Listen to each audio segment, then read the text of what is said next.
Hello, and welcome to the Core Dog Experience, where I talk Ohio State Buckeyes, talking Buckeyes from the fans' point of view.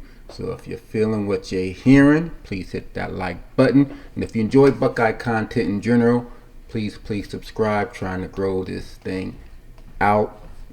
So help a brother out. So Ohio State, Michigan State, before we get into the game, it was Veterans Day. So just giving a shout out to all the veterans, those that have served, me, myself, not me, but shouts out to my dad who served, shouts out to my brother who served, and shouts out to my brother-in-law who served, and everybody else out there who served. Thank you guys for your service. Thank you. Appreciate you. Now, the game. The game finally. That's probably the most complete game of the season, and I don't care who the opponent was. That was a complete game, offensively, defensively. For once, our offense showed up in the first half. We ain't have to wait for the second half. It was the opposite, really. Did all our damage in the first half, and we took the second half off. The complete opposite of other games where it looked like we took the first half off and decided to play in the second half. Personally, I prefer the latter. I mean the former. Let's play the first half where we can rest the second half, and that's basically what we did. 35-3 coming out the second half, and we didn't really do anything. Just sat on the ball and basically ran the clock out. I wish we would at least score one touchdown. Just one. That's all. Just one. But, we sort of, as we're wont to do in the past, is what Ryan Day does. He stops letting his people play, so to speak. Run the ball. We probably could have named our score in this one. And Ryan Day, I don't know out of respect for. I don't know why. I don't know why we do it, but we do. But 38-3, trouncing the Michigan State, and honestly, it wasn't even that close. Wasn't that close at all. One of the biggest things to come out of this game, that people finally left my man alone.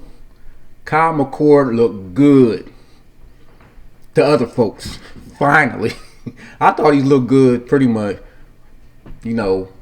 all year. I've been a Kyle McCord fan. I ain't going to keep going over that. I thought the guy's good. He's playing well. He's playing good. He's efficient with the ball. And finally, slowly, especially after Devin Brown got hurt, because there's no other option. Kyle McCord is Kyle McCord, your man, and he's starting to win some folks over. No more stuff in the first half where it's just he's trash, he's this, he's that, the offense sucks. Then none of that. It's like they don't know what to do if they ain't got nothing to complain about. It was a good first half, so people were like, damn, we ain't got nothing bad to say. Ain't got nothing bad to say. So finally, good first half. Shut the folks up. We pretty much we put it in cruise control, and I think our folks recognize we put it in cruise control in the second half. Put a lot of backups in, got them some playing time, so that was good. Like I said, would have liked to have seen a touchdown in the second half, but we just had the one field goal, but it's still 38-3. Pure. You wanted them to look like a number one team. Yeah, they look like a number one team finally. Unfortunately, ain't going to do them no good. We'll get to that because they're going to drop. Let's just face it, they're going to drop, but we'll touch on that. But they finally look like a complete team. Now, opponent aside, this is what we wanted to see. This is the type of teams Michigan has feasted on all year and gotten credit for it. Damn it, we want our credit too. They look like a good, dominant team. Top team to me. They picked two halves. Not two halves, but I said they sat on the ball, but a complete game offensively, defensively, play calling, special teams. you seen Ryan there? He was like, I don't, on some of the special teams, don't know what's going on there. But 38-3 is hard to argue. Defense dominant again.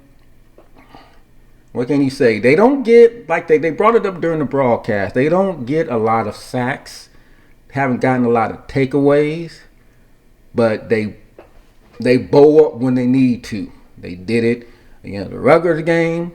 They did it again this game. Michigan State moved the ball until they crossed midfield. They crossed midfield literally on every possession in that first half, and they start out around the 45, 50 yard, 35, 45 yard line, had to settle for long ass field goals. They moved the ball between the 40s. They can move the ball into the territory. Once they got into our territory, our defense said, all right, that's enough. I don't even say it's a bend that don't break. They bow up when they need to bow up. Michigan State, they were 2 for 14 on third downs. That's getting the job done. We already talked about what we did to Penn State when they tried it. They were like 1 for 16 on third down. So our defense, would you like to see them get more sacks? Yeah. We'd like to see them get a little more takeaways? Yeah, but nationally, this is one of the top ranked scoring defenses in the country. I think they only trail Michigan, but they only gave up 3 points again to a Michigan State team that was coming off a win. They're feeling high on themselves, and Mr. Barnett said Ohio State were beatable, which they might be, but not by Michigan State. So good game all the way around. And again, Kyle McCord looked good. He was sharp. What was it? 24 for 30 something passing, 77 something percent, 3 touchdowns. And he was throwing dimes. Maybe had one bad pass the whole night. Other than that, he was like he's right. When he gets his feet set, and like they brought it up. You know, I listen to the broadcast sometimes. They be having some good pointers here and there. And when Kyle McCord's feet are set, he can throw some dimes. He threw some dimes to Marvin Harrison.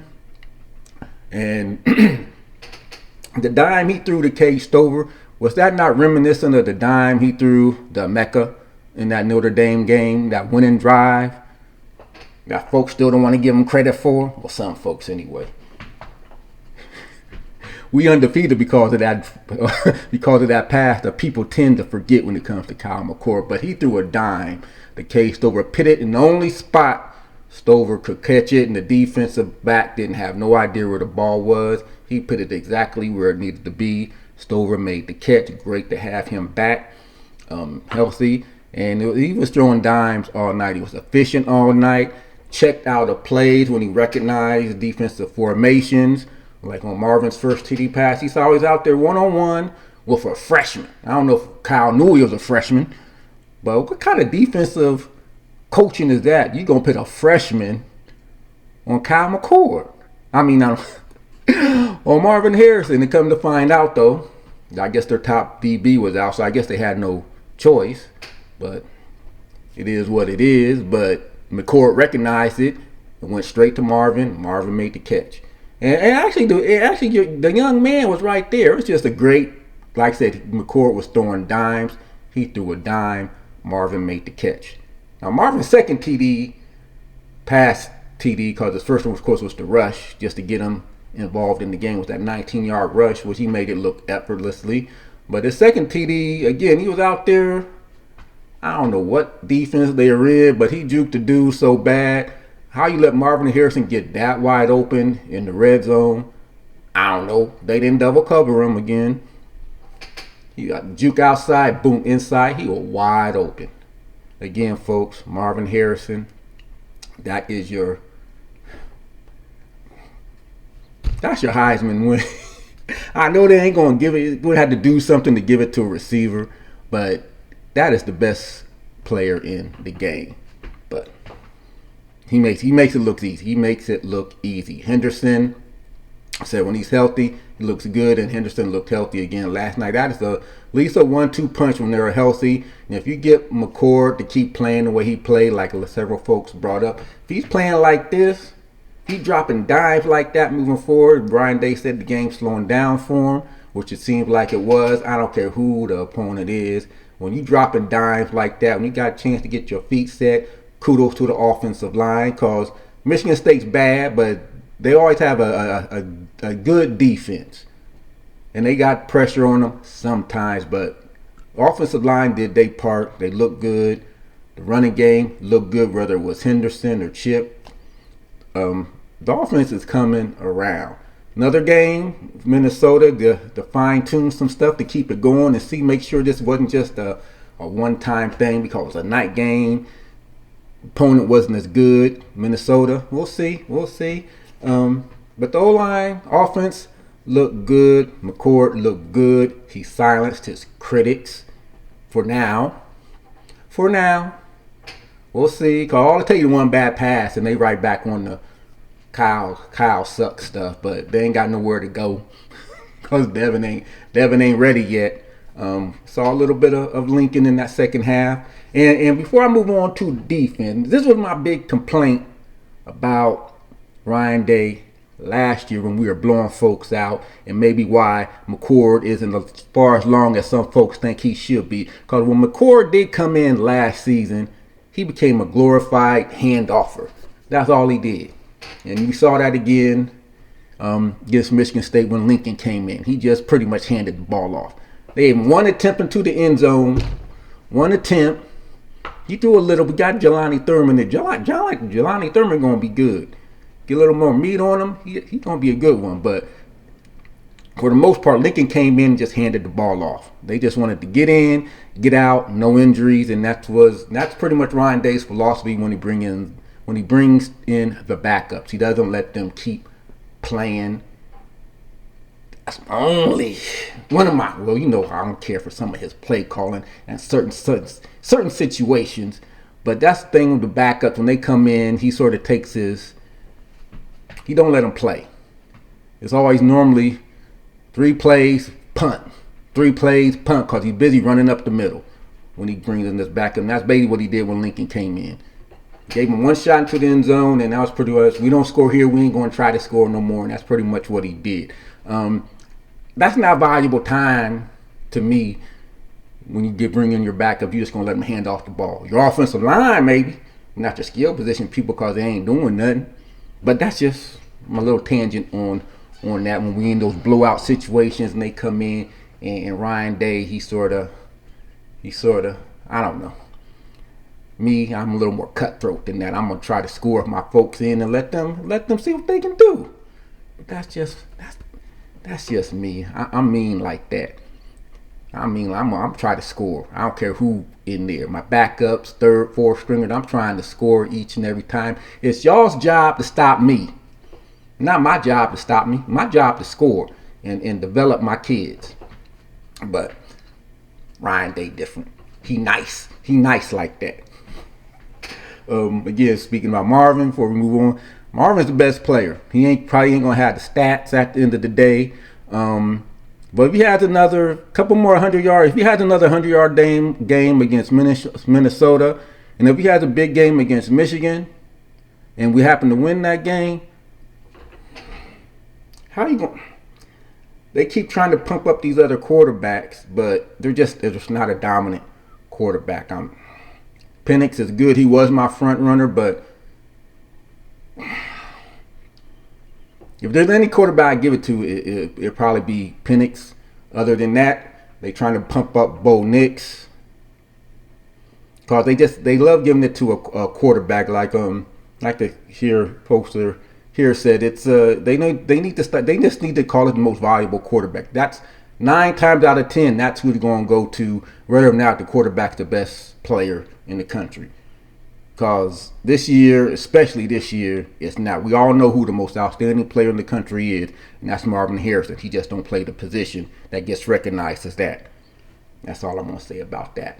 Dominant defense. And again, I know Lathan Ransom found out he out for the year. Most likely he's done for the year, but gives our young guys a chance to come in. Malik Hartford came in, played a good game. We saw a lot of Jermaine Matthews last week. So our secondary is looking good. Again, Michigan State may not be the most prolific passing team, and we shut them down. So, offense, defense, look good.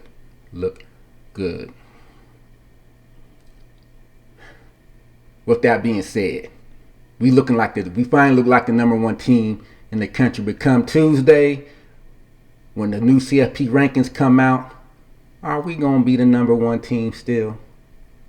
I'm telling you now, we're not. I'll be shocked if we are, for a couple reasons. No matter what I think even if we would have put up a 50 pointers on these guys, I still don't think we would maintain the number one ranking for a couple things. First of all, Penn State lost. They lost. Yes, it was to Michigan, but that's now their second loss. Secondly, Georgia beat Ole Miss. And they do this every year with the Mississippi schools, because we all know they're in the SEC. So, but when is the last time these Mississippi schools have been good? Gotta go back to Manziel era, when Johnny Football was there. Other than that, when has Ole Miss and Mississippi State actually been good? But year in and year out, they start the season off ranked. I'm just saying. So, got an overranked Ole Miss team that got blown out. They were a top 10 team in the CFP, y'all. Go figure. But to their credit, Georgia blew them out. Started off good. They're going back and forth, but Ole Miss, they couldn't keep it up. They couldn't keep it up with a blowout. So you got the number 2 team literally blowing out a top 10 team, deservedly or not. And then on top of that, Missouri blew Tennessee out. Missouri's probably going to creep back into the top 10 because, again, talking about that SEC bias, and Missouri's only loss is to Georgia. The Georgia team they probably could have beat if you saw that game. That quarterback threw a terrible interception at the end of that Missouri-Georgia game. But it is what it is, and now all of a sudden that's the best win in the country. Georgia over Missouri, because Missouri just blew out Tennessee. And I doubt if Tennessee is going to be able to beat Georgia next week. We knew it was coming. The moment Georgia set schedule, strength of schedule sort of creeped up there and got a little bit closer to Ohio State. They were just waiting for a reason to leapfrog a team over Ohio State, and they got it. Georgia blew out Ole Miss. Missouri blew out Tennessee. Missouri's now out of the top 4 teams. That's now the best win, especially with Penn State losing. And Notre Dame has the 3 losses, so that argument doesn't hold up for Ohio State anymore. Regardless of how they look, they could have put up 60 points. They are still going to drop. They're going to drop to number 2. I think they'll still be in front of Michigan, because all they did was beat the team we already beat. And we still had to win over Notre Dame, which Michigan has no comparison to that. So I think we will be at the least number 2, and I will be shocked if we remain at number 1, because our biggest argument is no longer our biggest argument, because someone else can make a better argument than Ohio State, which is Georgia. It is what it is. We're going to drop to number 2. We're going to drop to number 2. Michigan, they beat Penn State. The big thing out of that game is James Franklin. He does not do well in big games. Some of the calls he did in that game just leaves you speechless. Talking about a quarterback that I can't. 5-star quarterback Drew Aller looked like a 2-star, and you have folks that were complaining that we let him get away. You have folks, and y'all out there don't pretend like y'all ain't, that wanted Drew Aller over Kyle McCord. How'd that working out? That he looked like a deer in headlights. Every pass he threw, because if they had any semblance of an offense, if he could have hit any of those passes. Because it ain't like Michigan was dominating them. The dude couldn't throw the ball. He couldn't hit a simple out pass. He threw it behind the receivers all game long. All game long. And Michigan, and I know it's going to be a tough game, but J.J. McCarthy did not throw a pass in the second half. That's how little respect they have for Penn State's offense, because they knew Penn State couldn't do anything. That Michigan team keeps Michigan. If that's the Michigan team that shows up against the Ohio State team that showed up against Michigan State, we win in that game. I'm not so convinced Michigan's all that much. You could have made that argument earlier, but it's going to be a good game. I think Ohio State is rounding them into form, and Michigan was in a tough game with Penn State team. A Penn State team we know that has no offense. Because I don't think they're going to be able to. They did it last year to us, but this is not the same defense Michigan faced last year when they gashed us for all those runs. Because our defense is yet to give up a 40-plus yard play that was not a fumble-rooski. Haven't given up a 40. Only team in the country not to give up a 40-yard pass play through the air. In the air at all. The only team that can make that claim. And outside of that fumble-rooski, we haven't given up a 40-yard play rushing. It had to be a trick play to pull that off. So our defense is stout. If Michigan's able to do that, then the hat's off to them. But I don't think they're going to be able to do to Ohio State what they did to Penn State. That second half was literally run the ball. Because that's all they did. They didn't let McCarthy throw it all. For all those folks saying McCarthy this, McCarthy that. They were just playing the way that's what the game flow was. So hats kudos to the Jim Harbaugh-less Wolverines and just sticking with the game plan that worked, cause it's James Franklin and it's James Franklin. That's all you gotta know. James Franklin. Michigan. Yeah, we're gonna talk about Michigan because it's becoming a kudos to the Big Ten for doing what little they could do. And that's all you can say. He did what little he could do, and that was suspend Jim Harbaugh for the rest of the season. Now, I'm interested to see what the NCAA is going to do. Can't be no slap on the wrist, because let's face it, there's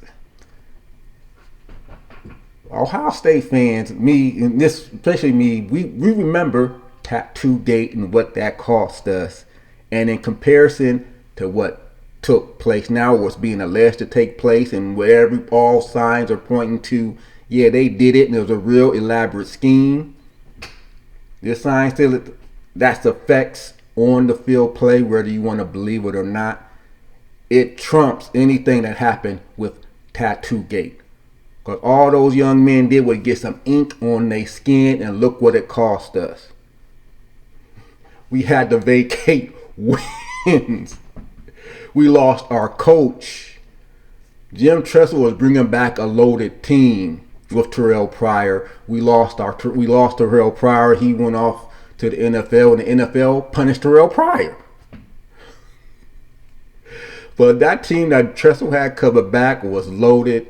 And yeah, Terrell Pryor couldn't throw for crap, but he was the most freakish athlete on the field, and he was impossible to stop for the most part. I went to that Rose Bowl game where they beat Oregon. He was a man amongst boys out there. And that team we had coming back was loaded. That potentially cost us a national championship over tattoos. So yeah, we pissed off about this sign stealing stuff because it affects on the field play a lot more than what those tattoos did. We lost Urban Meyer over stuff that wasn't a series of these tattoo stuff. So yeah, Ohio State fans, we out for blood. This one, yeah, you need to throw them under the bus. I don't care at all about Michigan and they little victim stuff. And that was just that was pitiful. Gonna be crying, you Sharoni, whatever it is, you crying. Ain't no crying in football. You cried over a little 3-game suspension. Fool, you should. They the victims, y'all. To listen to them is everybody else's fault that they were cheating.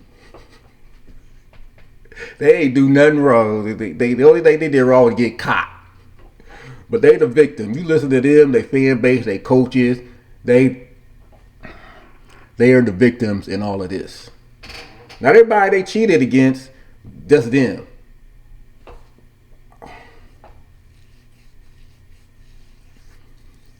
And I don't care what the result of this is, like my bad points out here, it taints all their wins. You gonna vacate our wins? Hell, we gonna vacate your stuff too. You ain't have a legitimate win over us in how many days? I don't know if that's the accurate or not, but it sounded about right. 4,000 something days. Yeah, that sounded about right. Y'all ain't have a legitimate win over us in that long. Everything is tainted. I don't care what the outcome of the investigation is. All y'all wins are tainted, and damn, they should be vacated too. We gonna get our stuff vacated over some damn tattoos. Yeah, y'all deserve to get y'all stuff vacated too. That's my state. That's how I feel about it. The little 3 games stuff you crying over about the Big Ten. I want to see what the NCAA is going to do. That's just a Big Ten punishment, and that ain't really a punishment because he just ain't. He still get the coach. He just can't be on the sideline during the game. Like I said, a couple postings back, it's just a quit. Yeah, that's what it is. That ain't no serious punishment. And these fools going around here crying. Ain't no crying in football. Y'all be ashamed of yourselves. Be ashamed of yourselves. Didn't want to play us in 2020. Because y'all getting y'all cheating stuff organized and getting it ready to roll it out. But anyway, he was crying, y'all. You know that's gonna be a meme for years. That's gonna be a meme for years and years to come. Him up there crying. But our team did what they needed to do. They looked like a #1 team. Finally, too bad we ain't gonna be #1 come Wednesday morning. It's gonna be Georgia, so just be prepared for it. So, but with that, can't rest on your laurels. Gotta get ready for Minnesota, another team that likes to run the ball.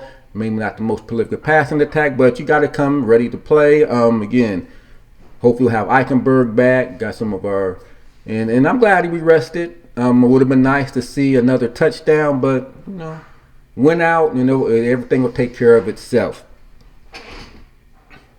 With that said, if you is McCord come? I ask this every time. Is McCord finally winning y'all over, or y'all already McCord in McCord's corner?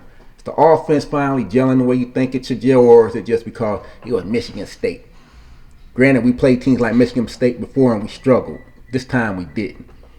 Was that first half promising to you for once?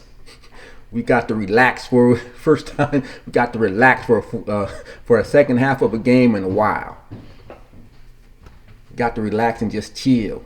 You ain't got to do that. Haven't been able to do that too often this year. So good. And hopefully we can keep it moving forward. Against Minnesota, because what's am I saying? What's the best thing about being 10-0?